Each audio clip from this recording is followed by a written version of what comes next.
नमस्कार दोस्तों, welcome back to your own channel Adhishthan commerce classes. आज के वीडियो का हमारा सब्जेक्ट है इकोनॉमिक्स, जिसमें हम लोग देख रहे हैं 4th चैप्टर सप्लाई एनालिसिस। कल के वीडियो में हमने देखा था law of supply and its assumptions. Today we are going to learn exceptions to the law of supply. So video को शुरू करने से पहले दोस्तों इतना ही कहना चाहूँगा, अगर आपने फर्स्ट टाइम चैनल को विजिट किया तो प्लीज़ चैनल को सब्सक्राइब करना, साथ में जो बेल आइकन दिया उसको भी प्रेस करना ताकि आपको रेगुलर अपडेट मिलते रहे। तो चलिए फटाफट आगे बढ़ते हैं हम लोग। Exceptions to the law of supply. First point, supply of labour. Exceptions means ऐसे पॉइंट होते हैं जो टोटली लॉ के ऑपोजिट जा रहे हैं। मतलब लॉ क्या बोल रहा है कि if price rises supply rises, if price falls supply falls. But in exceptions price rise होने के बाद भी सप्लाई क्या नहीं होता है, राइज नहीं होता है। तो कुछ ऐसे पॉइंट्स है जो टोटली लॉ के ऑपोजिट जाते हैं, that is called exceptions to the law of supply. जिसमें फर्स्ट पॉइंट हम लोग देख रहे थे सप्लाई ऑफ लेबर। देखिए सप्लाई ऑफ लेबर क्या है कि as wages increases working hours भी क्या होता है, इंक्रीज होता है। कि जैसे जैसे वर्किंग आवर्स इंक्रीज होता है वेजेस भी इंक्रीज होता है। मतलब वेजेस इंक्रीज होगा तो भी एक पर्टिकुलर टाइम ऐसा आता है कि जो लेबर है वो पर्टिकुलर टाइम के बाद काम नहीं करना चाहता है, क्योंकि उसको खुद का एक लेजर टाइम चाहिए होता है। That is a backward bending supply curve of labour का कंसेप्ट हमें यहाँ सीखना है। तो जल्दी से हम लोग ये पॉइंट क्या है देखते हैं। Supply of labour.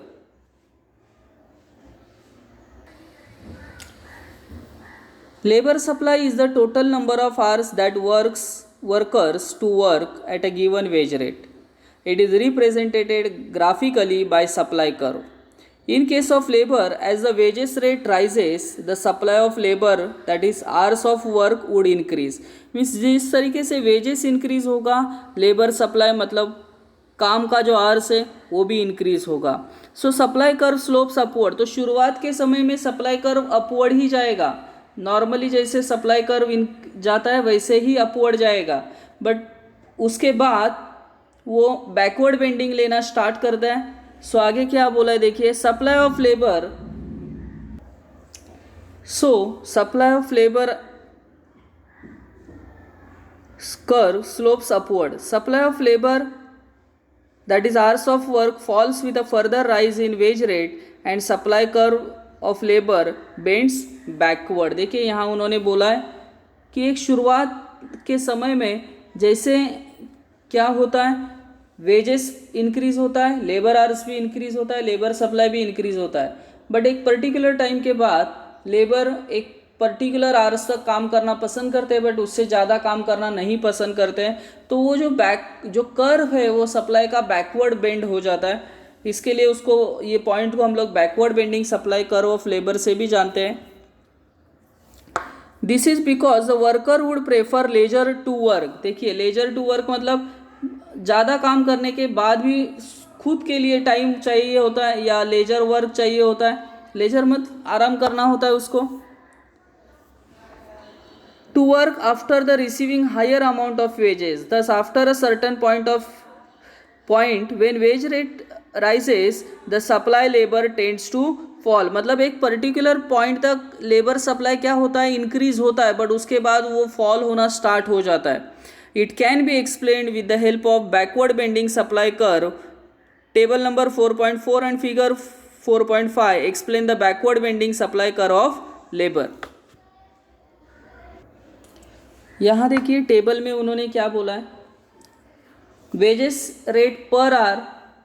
Second table column है hours of work per day and total amount. So first wages कितना मिल रहा है, 100 rupees per day, 5 hours of work per day 5, मतलब हर दिन 5 घंटा काम करना है, पर आवर के लिए 100 रुपीज़ मिल रहा है, तो total 500। Same 200, then hours of work per day 7, so 1400, then wage rate 300, hours of work per day 6, तो 1800।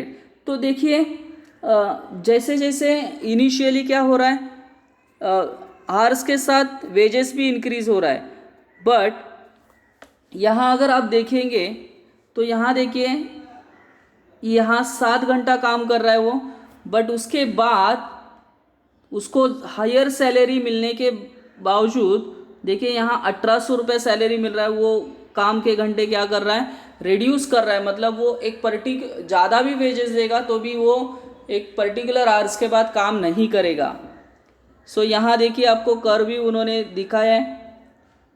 शुरुआत में ये इनिशियली सप्लाई कर जैसे है वैसे ही इंक्रीज होता है, बट एक टाइम आने के बाद लेबर को क्या चाहिए, लेजर टाइम चाहिए, खुद के लिए टाइम चाहिए, खुद के आराम के लिए टाइम चाहिए, फैमिली के लिए टाइम चाहिए, तो वो बैकवर्ड बेंडिंग जा रहा है। So that is called backward bending supply curve of labour.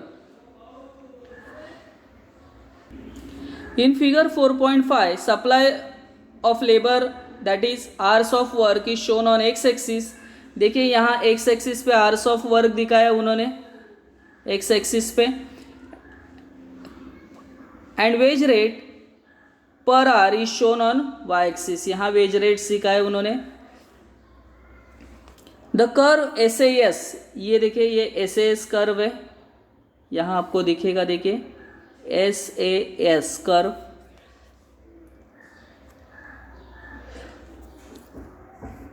The curve SAS represents backward bending supply curve of labor. Initially, when wage rate is 100 per hour, the hours of work is 5, the total amount of wages received is 500. When wage rate rises from 100 to 200, hours of work will also rise from 5 to 7 hours, and total amount of wages would also rise from 500 to 1400. At this point, labor enjoys the highest amount, that is 1400, and the work for hours is 7 hours. If wage rate rises from 200 to 300, देखिए यहाँ wages उसका increase हुआ है, wages 200 से कितना हुआ, 300 हुआ है। टोटल अमाउंट ऑफ वेजेस में rise, but the labour will prefer leisure time. Labour क्या करेगा, उसको खुद के लिए टाइम चाहिए होता है, so labour prefer leisure time and denies to work for extra hours. Thus, he is ready to work only for 6 hours. At that point, that is the point A, at that point, the supply curve bends backward, which becomes an exception to the law of supply. So, ये point एक अलग से short notes के लिए भी आपको आ सकता है, backward bending supply curve of labor. So, that is the first exception to the law of supply. तो चलिए फटाफट आगे बढ़ते हैं। Second point, agricultural goods. The law of supply does not apply to agricultural goods as they are produced in a specific season and their production depends on weather conditions. So देखिए जो agricultural product है एक particular season में ही produce किए जाते हैं and वो उसका प्रोडक्शन जो होता है वो टोटली वेदर कंडीशंस पे डिपेंड होता है। Due to unfavourable changes in weather, if the agricultural production is low, their supply cannot be increased even at a higher price.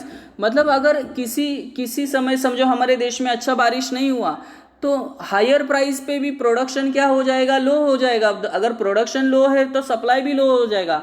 हमारा लॉ क्या बोलता है, हायर प्राइस पे सप्लाई हाई होना चाहिए, बट वेदर कंडीशंस के वजह से प्रोडक्शन लो हो गया तो सप्लाई भी लो हो जाएगा। Third point, urgent need for cash. If the seller is in urgent need for hard cash, he may sell the product at which may even be below the market price. देखिए अगर किसी businessman को या किसी supplier को urgent cash का ज़रूरत होगा तो even at a lower price वो गुड्स बेच के पैसा ले लेगा क्योंकि उसको अर्जेंट पैसा चाहिए। तो उस केस में जो थर्ड पॉइंट है हमारा urgent need for cash is also exceptions to the law of supply. Fourth point, perishable goods. देखिए पेरिशेबल गुड्स जो होते हैं वो जल्दी ख़राब होने वाले होते हैं तो उसका ज़्यादा स्टॉक करके हम लोग नहीं रख सकते तो उसको उसी दिन बेचना पड़ता है। आपने देखा भी होगा कभी आप सब्जी मंडी गए होंगे तो जब शाम का समय होता है तो वो जो सब्जी मंडी वाले जो वेजिटेबल्स बेचने वाले होते तो वो तुरंत अपना जो वेजिटेबल्स वगैरह जो है वो बेच के कम प्राइस पे भी बेच के निकल जाते हैं क्योंकि कल तक अगर वो वेजिटेबल्स वगैरह रखते हैं तो वो ख़राब होने का चांस होता है। सो पेरिशेबल गुड्स जो है, in case of perishable goods the supplier would offer to sell more quantity at a lower price to avoid losses, for example vegetable, eggs etcetera. So perishable goods के बारे में कभी कभी हो सकता है कि लोअर प्राइस पे भी हाई सप्लाई हो सकता है. In case of perishable goods, the supplier would offer to sell more quantity at a lower price. Fifth point, rare goods. The supply of rare goods cannot be increased or decreased according to its demand. Even if the price rises, supply remains unchanged. देखिए rare goods जो होते हैं वो rare goods, antique goods जिसको हम लोग बोलते हैं, या ओल्ड कॉइन्स वगैरह होते हैं, पेंटिंग्स होते हैं, तो उसका प्राइस कितना भी बढ़ेगा तो भी वो रेयरली हमें मिलता है. ऐसे ऐसे गुड्स रेयरली अवेलेबल होते हैं. तो even at a higher price उनका जो सप्लाई हो चेंज नहीं हो सकता, अनचेंज रहेगा. सो ये सभी जो पॉइंट्स है, backward bending supply curve of labour बोलो या एग्रीकल्चरल गुड्स बोले, urgent need for cash, perishable goods, rare goods जो है, ये सभी पॉइंट लॉ के टोटली ऑपोजिट जाते हैं. So these all points are exceptions to the law of supply. So I hope दोस्तों कि ये सभी पॉइंट्स आपको समझे होंगे. अगर आपको समझे तो प्लीज़ लाइक करना, दोस्तों के साथ शेयर करना. That's it. Thank you very much दोस्तों. We will be meeting in our next video. तब तक के लिए बाय बाय.